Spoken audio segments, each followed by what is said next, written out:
este libro existe un caso que conmocionó al mundo de la ciencia.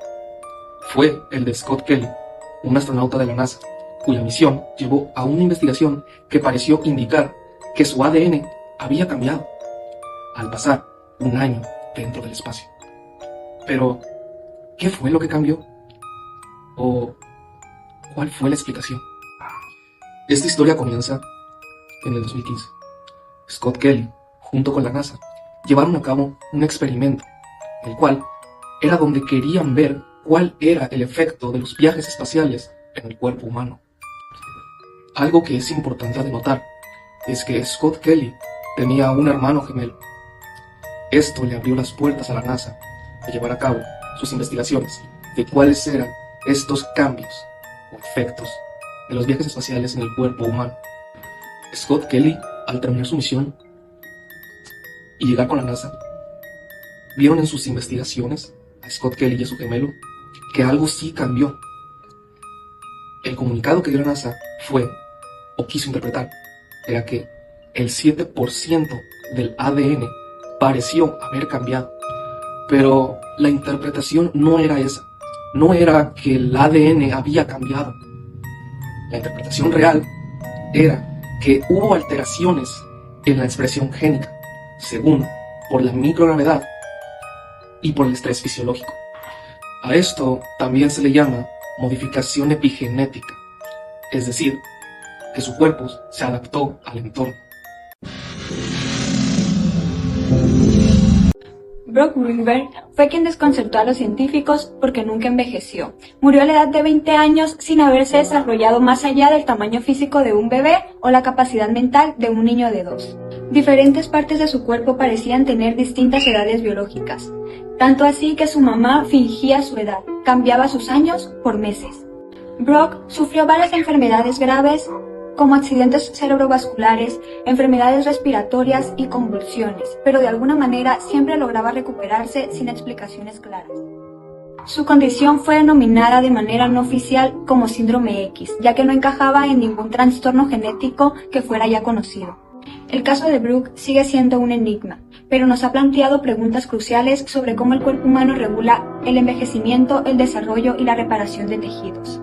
Su historia se ha convertido en uno de los eventos más desconcertantes en la medicina moderna. Para comenzar, les contaré una historia que viene en este libro de misterios.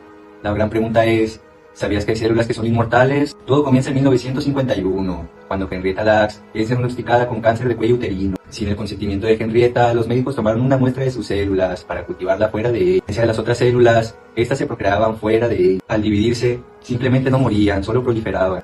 Hay un dato interesante a todo esto. Las células se llamaron HeLa por las iniciales de la paciente. La G proviene de Henrietta y la La de Lacks, formando así su nombre Henrietta Lacks. Estas células, las células HeLa, han sido muy importantes, tanto así que nos han ayudado con las investigaciones de la poliomielitis, en tratamientos contra el cáncer e incluso en investigaciones contra el COVID-19. Pero hay un gran problema. Henrietta nunca dio su consentimiento para que usaran sus células, ya que esta falleció al poco tiempo de que se le realizara una biopsia. De esto su familia nunca se dio cuenta durante décadas, y esto sí es un problema, ya que va en contra de la ética médica y los derechos de los pacientes. Hoy, la historia de Henrietta Lacks es un símbolo muy importante de cómo la ciencia avanza, pero también lo importante que es tener ética en la medicina. Durante décadas, uno de los mayores intrigos históricos fue el caso de Anastasia Romanov, la hija pequeña del zar Nicolás II. El 26 de mayo de 1896, Nicolás Romanov, o mayormente conocido como el zar Nicolás II, y su esposa Alix von Hassen ascendieron al poder. En su matrimonio ya tenían a su hija mayor Olga, pero no tardaron en concebir a Tatiana, María, Anastasia y Alexei. La familia Romanov vivía feliz, o hasta así fue hasta el año 1915, donde el pueblo ruso se rebeló contra el zar Nicolás II, así llamado el suceso la Revolución Rusa. Años después, fue ejecutado en el sótano de los bolcheviques. Tras la ejecución de la familia Romanov, se creó el mito de que Anastasia y Alexei habían podido sobrevivir a ese destino. Este mito duró durante décadas. Y fue hasta el año 1991, donde en una fosa en Ekaterimburgo encontraron 9 cuerpos, donde 2 de ellos era el zar Nicolás II y su esposa, Gracias a los estudios de los polimorfismos cortos en tándem del ADN nuclear y mitocondrial se pudo determinar ese suceso. Pero el misterio no se resolvía. Fue hasta el año 2007 donde se encontró una segunda fosa en Ekaterimburgo, donde se encontraban dos cuerpos de dos individuos jóvenes. En el año 2009 se determinaron que los cuerpos pertenecían a Anastasia y Alexei gracias a unos estudios.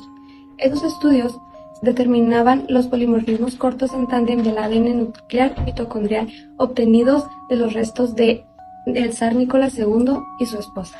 Gracias a eso se determinó que los cuerpos eran de Anastasia y Alexei, descubriendo la verdad de la familia Romanov.